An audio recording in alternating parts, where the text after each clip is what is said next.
Nesta edição, a extrema imprensa e a lacração estéril. A China usa cloroquina contra a peste chinesa desde fevereiro. A falta do que fazer da esquerdalha burrinha do fazendão. Quem mais vê, menos enxerga. Olá, eu sou o Cláudio Lessa, falando de Brasília. Hoje é inevitável. Eu tenho que começar falando da extrema imprensa, dos canalhas metidos a lacradores e da militância misturada com os coleguinhas que chegam perto do presidente. Você certamente deve ter visto em algum lugar que Jair Bolsonaro teria perdido a paciência, supostamente com um repórter do jornal O Globo, que teria lhe perguntado sobre dinheiro depositado na conta da mulher dele e chutado o pau da barraca.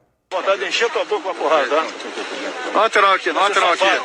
Você deve ter visto também que diversos canalhas lacradores de plantão estavam a postos para condenar a fala de Bolsonaro e defender a liberdade de imprensa. Um deputadinho aqui, uma ABI ali, o próprio jornal e inclusive um sacripanta sinistro do infame STF, o lugar onde hoje em dia são emitidas ordens de censura a revistas, jornalistas, etc.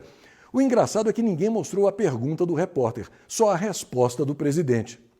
Como sempre acontece nesses casos, o processo de lacração estéril não durou muito, porque o vídeo que você vai ver agora mostra mais. Mostra que o presidente não reagiu a uma pergunta incômoda sobre dinheiro do Queiroz, mas sim a um militante vagabundo que falou sobre a filha dele na cadeia.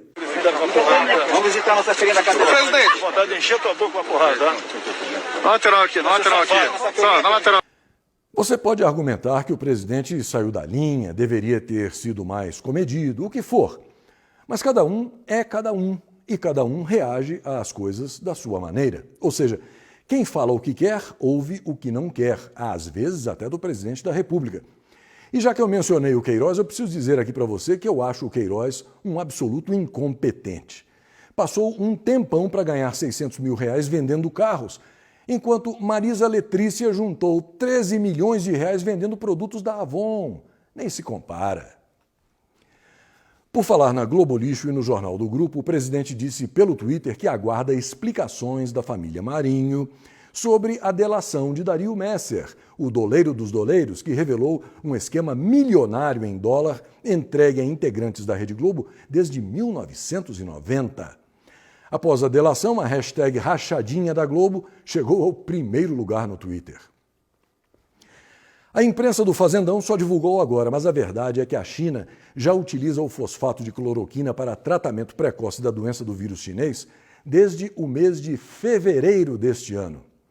A informação foi omitida pela extrema imprensa genocida do Fazendão durante a pandemia, porque o único interesse dela era o de condenar o uso da cloroquina, ou da irmã mais nova e mais branda, a hidroxicloroquina, disseminar o pânico na população e forçar, sem sucesso, uma narrativa mentirosa que conseguisse responsabilizar Jair Bolsonaro pela crise artificial. O uso do fosfato de cloroquina para o tratamento precoce na China foi aprovado e recomendado pelas autoridades de saúde chinesas em fevereiro deste ano, como você pode ver neste artigo científico. A recomendação do uso foi apenas reafirmada agora, durante conferência da Comissão Nacional de Saúde da China, realizada no dia 19 de agosto. A reafirmação do uso de fosfato de cloroquina foi divulgada erroneamente, e eu acrescentaria de má fé, pela imprensa brasileira, como sendo uma decisão tomada agora. Como eu disse sábado passado, não há nada como um dia atrás do outro e um vírus no meio.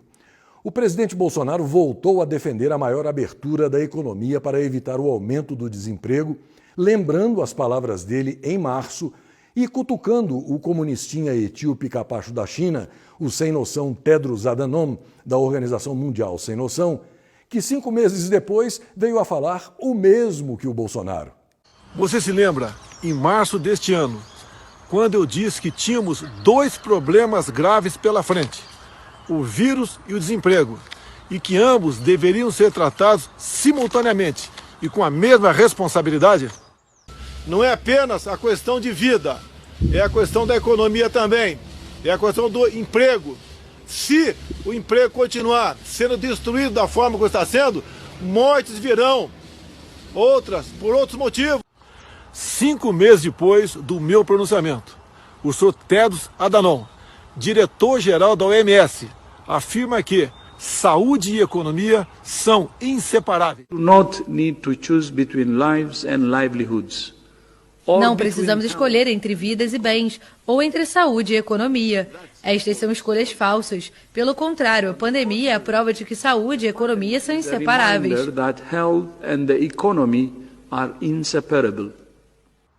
Ao longo destes 5 meses, algumas autoridades destruíram empregos no Brasil. O governo federal fez sua parte.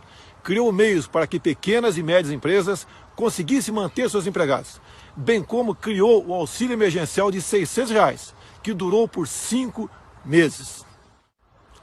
Esse valor pode não ser muito para quem o recebe, mas é muito para o Brasil, que gasta por mês 50 bilhões de reais.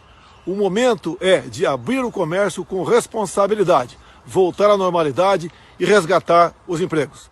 É a tal história. A cloroquina era remédio do gado do Bolsonaro. Agora está curando os jumentinhos do PT. A esquerdária burrinha do Fazendão, como não tem nada o que fazer porque vê a cada dia os esquemas se desmanchando como um castelo de areia a partir das realizações do governo Bolsonaro, agora fica correndo para o infame Supremo Tribunal da Fraude toda hora para reclamar de qualquer coisinha. O negócio é judicializar. Como ela sabe que os 11 abutres têm um carinho especial pela esquerda, que foi quem colocou eles lá, as chances de ser atendida sempre são boas. 3 partidecos, a Rede, o Podemos e o PSB, foram reclamar no infame STF contra a nota de R$ 200. Dá para acreditar numa coisa dessas? Mas esses partidecos esquerdoides alegam que o ato do Banco Central foi, abre aspas, precipitado, fecha aspas. A nota de R$ 200 deve começar a circular no final de agosto. Ao mesmo tempo, já bate o desespero nos jumentinhos que estão sentindo a água encostar no traseiro. O comando do PT, a quadrilha de criminosos disfarçada de partido político, se é que aquilo tem comando, está querendo que os governadores do Nordeste impeçam o implacável avanço de Jair Bolsonaro na região. O recado da amante, a tal de Gleisi Hoffmann, foi dado a Ruim Bosta da Bahia, Camelo Santana do Ceará, Wellington Fraude Dias do Piauí e Fátima do Gope Bezerra do Rio Grande do Norte. Ela quer que esses 4 desgovernadores imprestáveis arregassem as mangas e apresentem propostas que contenham o avanço do presidente Jair Bolsonaro no Nordeste. Minha sincera opinião, esses vigaristas vão nadar, nadar e nadar e morrer na praia. Por falar na esquerda burrinha, veja por que a politicalha criminosa vinculada ao tráfico de drogas está desesperada querendo que a Polícia Rodoviária Federal sirva apenas para multar motoristas em vez de apanhar cada dia mais e mais traficantes e o lixo deles pelo Brasil inteiro. Esta operação, por exemplo, já diz tudo. Imagine o prejuízo que esses canalhas estão tendo cada vez que a PRF ferra esse pessoal. Novamente, o recurso desses criminosos disfarçados de políticos é correr para a barra da toga dos 11 urubus do infame STF, esquerdistas como eles, que compõem a assessoria jurídica do crime, para ver se eles dão um jeito na situação. O servidor público que preside o Senado, Davi Alcolumbre, o popular Batoré, está com um problemão para resolver que pode fazê-lo perder o mandato. O CNJ, Conselho Nacional de Justiça, determinou investigação pelo Tribunal de Justiça do Amapá da conduta de uma juíza, Elaine Cantuária, por causa de processos que podem cassar o mandato de Batoré e se arrastam pelo Tribunal Superior Eleitoral. Durante o processo eleitoral de 2014, segundo o Ministério Público, que pede a perda do mandato, Batoré teria usado notas frias, abuso de poder econômico e mesmo saque de cheques de campanha na boca do caixa. Entre outras traquinagens, segundo se informa, a juíza Elaine Cantuária teria proibido uma fiscalização nas contas do senador Batoré.